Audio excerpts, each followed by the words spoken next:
ज्यादा समय नहीं लूंगा, बच्चे बहुत देर से बैठे हुए हैं। मैं केवल 2 मिनट बोलूंगा, ओनली फॉर 2 मिनट्स। मैं डॉक्टर सुरेश नागर, दिल्ली गवर्नमेंट में लेक्चरर हूं। 2011 से गौतम बुद्ध नगर में लगभग जितनी भी झुग्गियां हैं उस पर हमारा एजुकेशन कैंप चलता है। मेरे परदादा दरियाव आदर्श वंश शिक्षा समिति के नाम से वो चलाया जाता है और उसकी एक छोटी सी खासियत है कि वो किसी से पैसे नहीं लेता। ये जो एजुकेशन सिस्टम चलाया जा रहा है पिछले 16 साल से, केवल वो परिवार की फंडिंग से चलता है। ये एक अलग बात है। मैं केवल इतना कह देना चाहता हूं कि जब भी जीवन में आपको मौका मिले, कुछ ना कुछ लाइफ में ऐसा जरूर करना कि जो जहां पे आपको वहां इकट्ठा होकर मिले।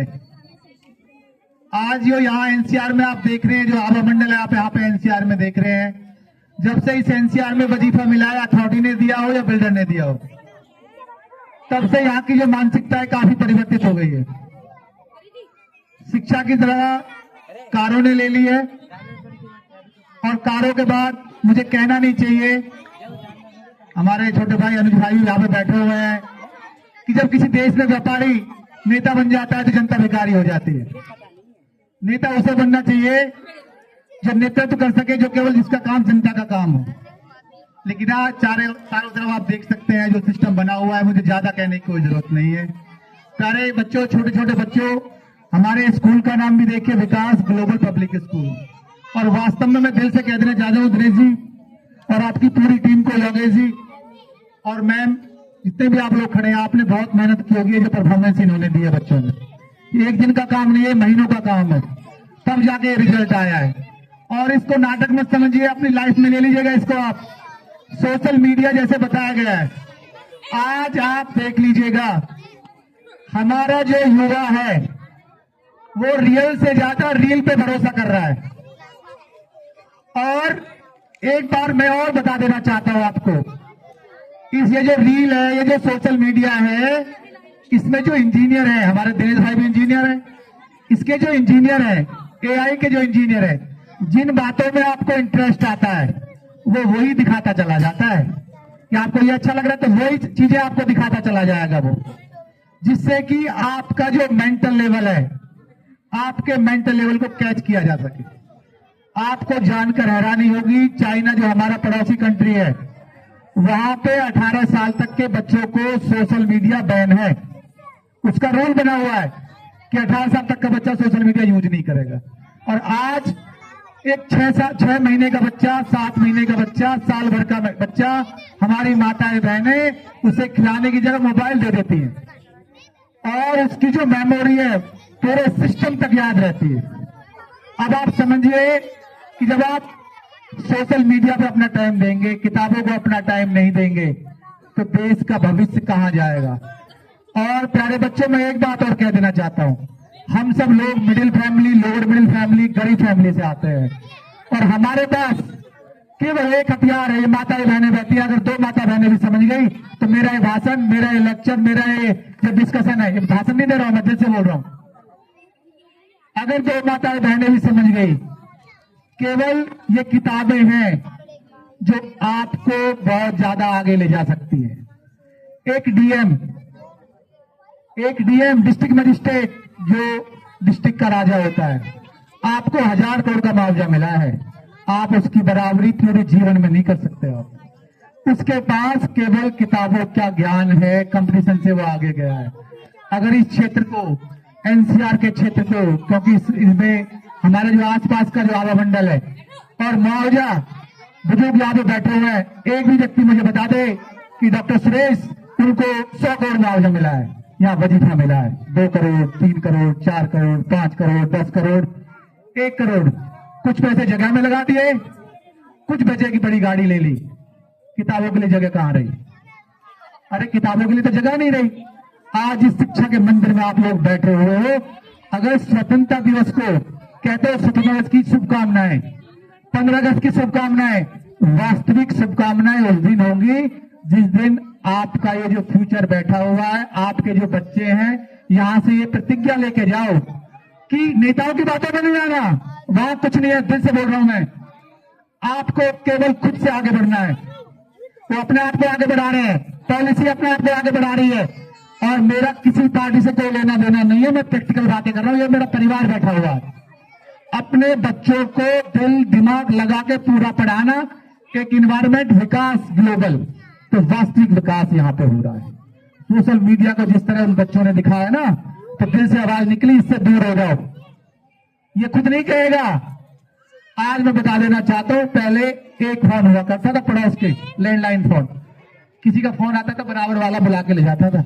आज एक घर में अगर 4 लोग हैं ना, तो 4 ही फोन है, और 4 फोन में से आज हिसाब किताब लगा लेना, 4 लोग 24 घंटे खर्च कर रहे हैं। वो 24 घंटे किसको दे रहे हो? सोशल मीडिया को। वो पैसे कमा रहे हैं एडवर्टाइजमेंट से, आपको फ्री कुछ नहीं है। एडवर्टाइजमेंट से पैसे कमा रहे हैं आपके टाइम का।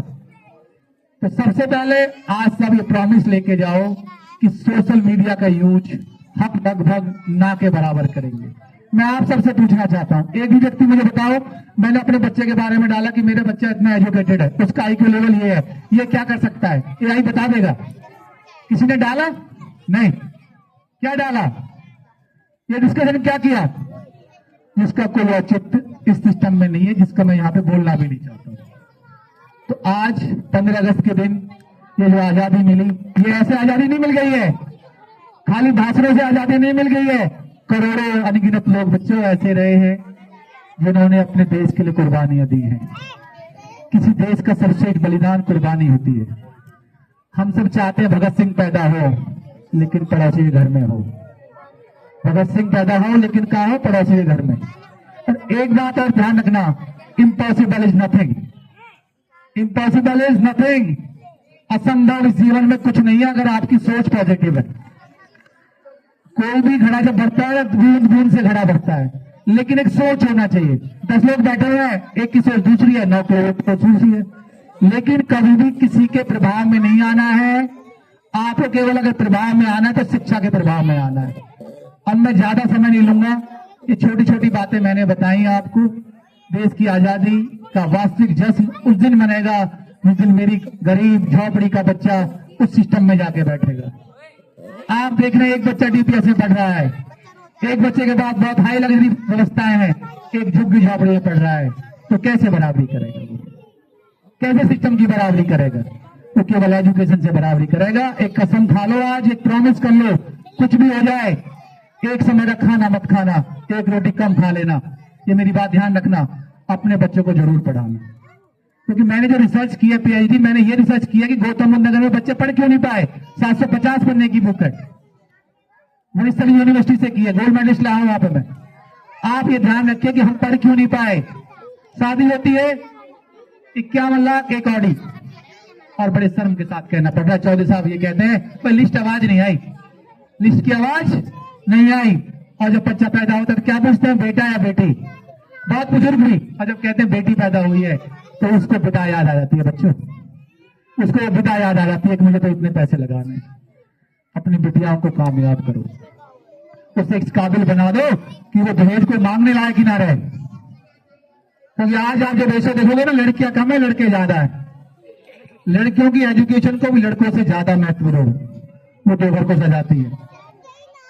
इसलिए अब मैं ज्यादा नहीं बोलूंगा, मेरे साथ बस एक साथ मेरे साथ बोल लीजिएगा दिल से, भारत माता की, दोनों हाथ खड़े करके, भारत माता की जय, भारत माता की, भारत माता की, वंदे वंदे वंदे। माना कि अंधेरा घना है, माना कि अंधेरा, पर दिया जलाना कहां मना है, पर दिया जलाना। इन्हीं शब्दों के साथ मैं अपनी वाणी को विराम देता हूं। जय हिंद, जय भारत, जय हो सकती।